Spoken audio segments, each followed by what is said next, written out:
నమస్తే, welcome to Andhraprabha. నేను వంశీ. ఈరోజు మనతో పాటు కరాటి కళ్యాణి గారు ఉన్నారు. నమస్తే మేడం. నమస్తే. పంజాగుట్ట పోలీస్ స్టేషన్కి వచ్చారు, ఏంటి మేడం కారణం ఏంటి? నాన్ వెజ్ అనే ఒక చెత్త వ్యధ ఏదేదో వాగాడు కదా, మరి పిచ్చి పిచ్చి వాగుళ్ళకి చెక్ పెట్టడానికి ఎఫ్ఐఆర్ చేయించాం. ఎఫ్ఐఆర్లో అన్ని సెక్షన్స్ పెట్టారు, ఇంకా ఆల్టర్ చేస్తామంటున్నారు. వాడికి ఇండియాకి తీసుకురావడానికి లుక్అవుట్ నోటీస్ జారీ చేస్తామన్నారు. వాడు ఎక్కడున్నా వాడిని పట్టుకుంటారు. అవన్నీ ఆల్టర్ చేసి ఇప్పుడు చేస్తారట. గట్టిగానే ఉంది ప్రెజరు.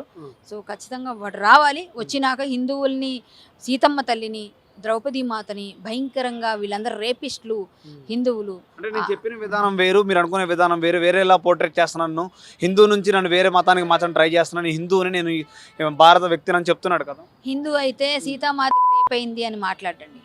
హిందూ అయితే అవు, కానీ హిందువుగా ఉన్నంత మాత్రాన నీ మాటలు ఇవన్నీ ప్రజలకి హర్షణీయంగా లేవు. నీ మాటల్లో తేడా ఉంది. కాబట్టి ఇలా నువ్వు హిందువు అయితే ఎవరికి ఎక్కువ? హిందువు అయితే హిందువుగా ఉన్నవాళ్ళు కూడా చెత్తవాళ్ళు ఉన్నారు. మరి రావణాసురుడు కూడా హిందువే, మరి చేసిన పని ఏంటి? అలాగే నువ్వు కూడా రావణాసురుడు బాటలో నడుస్తున్నావు, అలా మాట్లాడావు. కాబట్టి నీ తాలూకా ఏదైతే నువ్వు మాట్లాడావో అవన్నీ హర్షణీయం కాదు. వాడికి పడాల్సిన శిక్ష పడాల్సింది. ఆ శిక్ష కోసం సెక్షన్ 352, 79, 299 BNS, 67 IT యాక్ట్ ఇవి కూడా ఆల్టర్ అవుతాయి ఇంకా. ఎందుకంటే ఇంకా ఛార్జ్ షీట్లో ఇంకా మనం ఇచ్చిన కంటెంట్ ఇంకా ఒకసారి చూస్తారు. చాలా పెద్ద కంప్లైంట్ డ్రాఫ్ట్ చేసి ఇచ్చాము. సో అందులో ఇమ్మీడియట్గా ఎఫ్ఐఆర్ చేయాలి. ఎందుకంటే ఇప్పుడు వాడి పరిస్థితి అలా ఉంది కాబట్టి వాడు మళ్ళీ అగైన్ చేస్తున్నాడు రిపీటెడ్. కాబట్టి ఇప్పుడు ఆల్టర్ అవుతాయి. ఒకసారి చెప్పిన తర్వాత కూడా మళ్ళీ చేస్తాయి. ఎఫ్ఐఆర్ అయిన తర్వాత కూడా వాడు పోస్టులు చేస్తున్నాడు, నేను చేస్తా అంటున్నాడు. సో వాడిని ఖచ్చితంగా పట్టుకొస్తారు. ఇప్పుడు అంటే ఇండియన్ ట్యాక్స్ కడుతున్నాను అని అనడానికి ఎవరు, మీరెవరు అని ప్రశ్నిస్తున్నాడు కదా మేడం అందరిని. మరి ఏమండి, ఇండియన్ ట్యాక్స్ ఎవరు కడుతున్నాడు? అతను డబ్బులు మనం వేస్తున్న సబ్స్క్రైబ్ చేసిన ఒక్కొక్క రూపాయి వస్తుంది, దానికి కొన్ని కోట్ల రూపాయలు సంపాదించుకొని దానికి ట్యాక్స్ కడుతున్నాడు. ఎందుకంటే అది ఇబ్బంది పడకుండా ట్యాక్స్ కడుతున్నాడు. ఆ డబ్బులన్నీ ఎవరిచ్చారు? మనమే ఇస్తున్నాం. మనకు సిగ్గులేదు కాబట్టి వాడికి ఇంకా సబ్స్క్రైబ్ చేస్తున్నాం, వాడికి ఇంకా ఫాలో చేస్తున్నాం. వాడిని అన్ఫాలో చేయండి ఫస్ట్, వాడికి రిపోర్ట్ కొట్టండి. స్టార్ట్ అయింది ఆల్రెడీ. నిన్న మొన్నటి నుంచి నేను అదే పిలిపిస్తున్నా. మొన్నటి నుంచి నేను మొదలు పెట్టాను, ఆల్రెడీ వీడియోలు చేశాను. ప్రతిదీ ఇప్పుడు కూడా చెప్తున్నా, ప్రతి ఒక్కరికి చెప్తున్నా. వాడి అకౌంట్లు సీజ్ అయ్యే వరకు, వాడి తాలూకా ఏదైతే ఛానల్ మూసే వరకు, అన్ని ఛానల్స్ మూసుకుపోవాలి. వాడికి డబ్బు రాకూడదు, అకౌంట్ ఫ్రీజ్ అయిపోవాలి, పాస్పోర్ట్ సీజ్ అవ్వాలి, లుక్అవుట్ నోటీసులు ఇచ్చి వాడు భారత్కి రావాలి. అప్పుడు మాట్లాడతాను నేను. అంతవరకు నేను పోరాటం ఆపను. నేను ఇది బండి సంజయ్ గారి దృష్టికి తీసుకెళ్తా, కృష్ణ రెడ్డి గారి దృష్టికి తీసుకెళ్తా, అలాగే ప్రతి ఒక్క సజ్జనార్ గారి దగ్గరికి వెళ్తాను. కన్ఫామ్గా నేను ఇంకా దీన్ని ఆల్టర్ చేయడానికి ఏం జరుగుతుంది అన్ని చేస్తాను. సంబంధించిన ఇష్యూ కాబట్టి సెంటర్ వాళ్ళు దీంట్లో ఇన్వాల్వ్ అయ్యే అవకాశం, సపోర్ట్ చేసే అవకాశం ఉందంటారా? చేస్తారండి, ఖచ్చితంగా మేము అంతవరకు తీసుకెళ్తాం. చేసే వరకు పోరాటం చేస్తాం. వాళ్ళు చూడంగానే ఇలాంటి భారతదేశం తిట్టిన వాడిని ఎవరు సపోర్ట్ చేయరు. భారతదేశంలో ఉంటూ భారతదేశంలో తిడితే ఎవరెందుకని సపోర్ట్ చేస్తారు? కన్ఫామ్గా వాడు వస్తాడు, వాడిని రప్పిస్తారు, ఖచ్చితంగా మంచి జరుగుతుంది. వాడిని మాత్రం తీసుకొస్తాం. వాడికి బ్యాడ్, మనకి గుడ్. ఎందుకంటే వాడు మీరేం చేయలేరు, ఏం పిక్కుండని పెడుతున్నాడు వీడియోలు. సరే, అదే ఏం చేయగలనో చూపిస్తాం. నెక్స్ట్ ఇమ్మీడియట్ గా వాడిని రప్పించిన తర్వాత చిప్పకూడు 2026 వాడు ఏదో అందరూ శాపనార్థాలు పెట్టాడు కదా, 2026లో నేను చెప్తున్నా వాడి జాతకం. వాడు చెప్పకూడదు తింటాడు ఖచ్చితంగా. జైల్లో ఆడు వెళ్తాడు, చెర్లపల్లి జైల్లో పెట్టించడం గ్యారంటీ. అయితే నేను పుట్టింది భారతీయుడిగా, చనిపోయేది కూడా భారతీయుడిగా, మీరు ఎవరని అనడానికి నేను అలానే ఉండిపోతాను ఖచ్చితంగానే. తను ఇందులో ఒక వీడియో రిలీజ్ 6 hours బ్యాక్ ఒక వీడియో రిలీజ్ చేశాడు, దానికి సమాధానం మరి? భారతదేశంలో ఇన్ని రేపలు అవుతున్నాయి, భారతీయులందరూ ఇలాంటి వాళ్ళు, మీరందరూ వెధవులు, మీరందరూ పనికిరాని వాళ్ళు, నపుంసకులను మాట్లాడినాడు. భారతీయుడిని ఎలా తీసుకుంటారు? భారతీయుల మీద నువ్వు దుమ్మెత్తి పోసే రకంగా భారతదేశాన్ని ఎట్లా అంటావు? దేశ భద్రత, అంటే దేశం బాగుండాలని కోరుతావా? దేశాన్ని ఇట్లా చెత్త వెధవులు ఉన్నారు, ఇలాంటి పని చేస్తున్నారు, మీరు నపుంసకులు, మీరు హిందువులు ఇలాంటి వాళ్ళు, రేపులు చేశారు, ఇన్ని రేపులే. ఇదేం పని అండి? వేరే దేశాల్లో లేవా? చూడమని అంతెందుకు సార్, వాడు స్టాటిస్టిక్స్ తీసుకొని మాట్లాడమన్నాడు. ఆ వెధవని స్టాటిస్టిక్స్ అన్ని దేశాలు తీసుకొని వచ్చి ఎక్కడెక్కడ ఏం జరిగిందో అప్పుడు మాట్లాడమని, అప్పుడు భారతదేశాన్ని కంపేర్ చేయాలి. కానీ ఇలాంటి మాటలు మరి అలాంటప్పుడు మరి ఇంకా దాన్ని బట్టి అర్థమైంది వాడు భారతీయుడో కాదో. వాడు భారతీయుడిలో ముసుగులో ఉన్న సోషల్ మీడియా టెర్రరిస్టాడు. క్లియర్. అలాంటి వాళ్ళని వదలకూడదు. ఖచ్చితంగా మేము అలాగే వాడిని అభివర్ణిస్తాం. ఎందుకంటే చిన్న పిల్లల్ని చెడగొడుతున్నాడు. 14 ఏళ్ళ అమ్మాయిని నేను చేర్చానని చెప్పి వీడియోలు చేస్తున్నాడు. 1000 రూపాయలు అంత అలాంటివన్నీ చేస్తారు. పిల్లలు చూస్తున్నారుగా, నిన్ను ఎంతమంది పిల్లలు అంటే నీ బూతులతోనే అట్రాక్ట్ చేస్తావు, బూతులతోనే ఆడవాళ్ళని ఇబ్బంది పెడతావు, బూతులతోనే భారత మాతను తిడతావు, బూతులతోనే సీతామాతను తిడతావు, హిందువులను తిడతావు. ప్రతి దానికి ఇలా మాట్లాడుతుంటే నిన్నెవరు రా భారతీయుడిగా కన్సిడర్ చేసేది? నిన్నెవరు అంటారు? నువ్వు రా, భారతదేశానికి ఎందుకు రావు? నేను రానన్నావు కదా, రప్పించాక ఇక్కడే నీకు పనిష్మెంట్ ఇప్పిస్తాం. అంటే థాయిలాండ్ ఎలా డెవలప్మెంట్ అయ్యింది, 2010లో ఎలా డాలర్ ఎంత ఉంది, ఇప్పుడు 2026కి ఎంత డాలర్ పెరిగింది, మన భారతదేశం చూస్తే ఇంకా అలానే ఉండిపోయింది, మీరు మారండ్రా అని చాలా మాటలు మాట్లాడుతున్నారు కదా మన భారతదేశం గురించి. ఏమండి భారతదేశం గురించి అసలు డాలర్ గురించి అవసరం లేదండి. భారతదేశం పేరు తీసే అర్హత కూడా లేని వెధవవాడు. వాడు భారతదేశం డాలర్ గురించి డబ్బులు ఆర్థికంగా ఎలా ఉంది, పురోభివృద్ధి అవన్నీ మాట్లాడేంత వాడికి టైం ఇచ్చాను చూడండి, అది మన తప్పు. వాడు ఈరోజు ఇక్కడ రూపాయి ఎలా వస్తుందిరా నీకు భారతీయుడిగా? అది కూడా ఇరు తెలుగు రాష్ట్రాల ప్రజలు 20 లక్షల మంది పైన సబ్స్క్రైబర్స్ చేసుకుంది తెలుగు మాట్లాడే వాళ్ళే. నువ్వు వేరే ఇంగ్లీషు హిందీ రాదు, వేరే భాషలో చేయరా? మరి చేయలేవే. మరి ఈ భాషలో చేస్తూ హిందువుల్ని భారతీయుల్ని తిడతావు. మన దౌర్భాగ్యం మన తెలుగు రాష్ట్రాల్లోనే ఉన్నారు. సో భారతదేశం ఏమంత దిగజారిపోయే స్థితిలో లేదండి. వాడి వెధవ వాడు మాట్లాడేంత మాత్రం దిగజారిపోయినట్టు కాదు, వాడు చెప్పినంత మాత్రం అయిపోదు.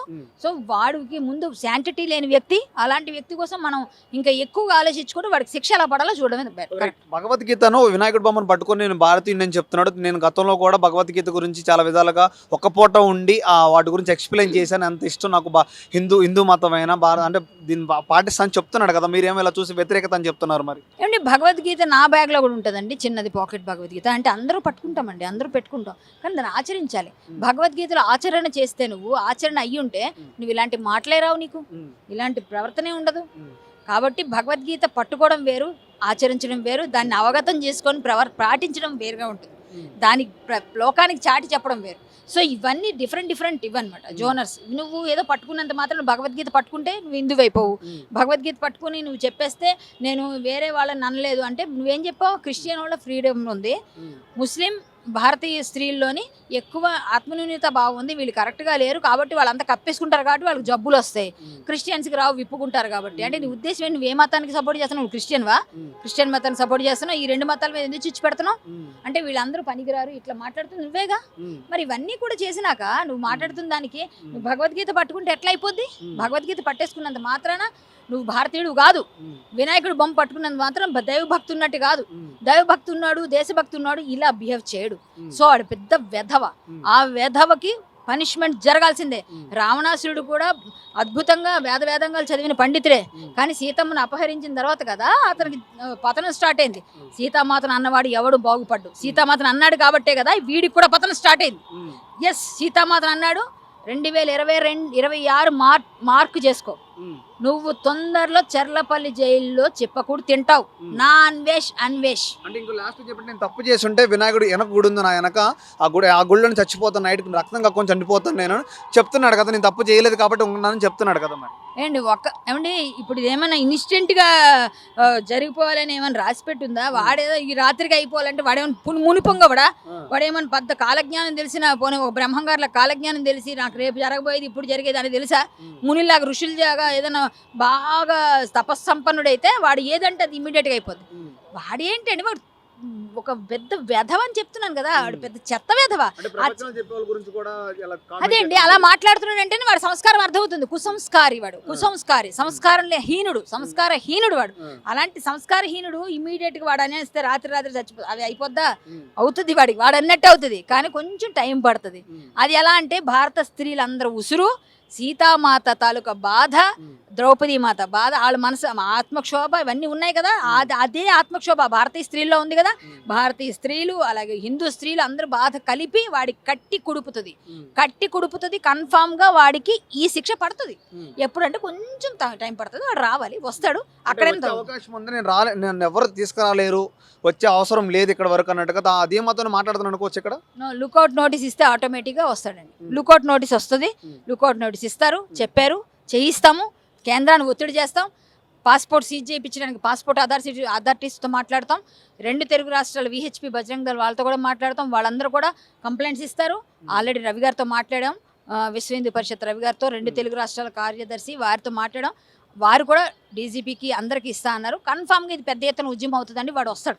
చూడండి, ఇది ఒక మొదటి మెట్టు. ఈ ఎఫ్ఐఆర్ ఆటోమేటిక్ వస్తారు. చివరిగా నాన్ వేషన్ సబ్స్క్రైబర్స్ వాళ్ళకి ఏం చెప్దాం అనుకున్నా, ఇక్కడ ఉన్న ఇండియన్స్ కానీ హిందువులకు కానీ ఏం చెప్దాం అనుకున్నా? అనవసరంగా ఒక పెద్ద వైరస్ ని మీరు పెంచి పోషించారు. ఆ వైరస్ 20 లక్షల పైన సబ్స్క్రైబర్స్ తెచ్చుకుంది. సో ఈ వైరస్ ని మీరు ఎక్కడతో కట్ చేయండి. వైరస్ దగ్గర నుంచి బయటికి రండి, లేకపోతే మీ ఆరోగ్యాలు, మీ పిల్లల ఆరోగ్యాలు, మీ ఫ్యామిలీస్ అన్నీ కూలిపోతాయి. సో మనకు దెబ్బ తగిలితే అక్కడెక్కడైనా కుళ్ళిపోతే ఆ చర్మాన్ని తొలగించుకుంటాం.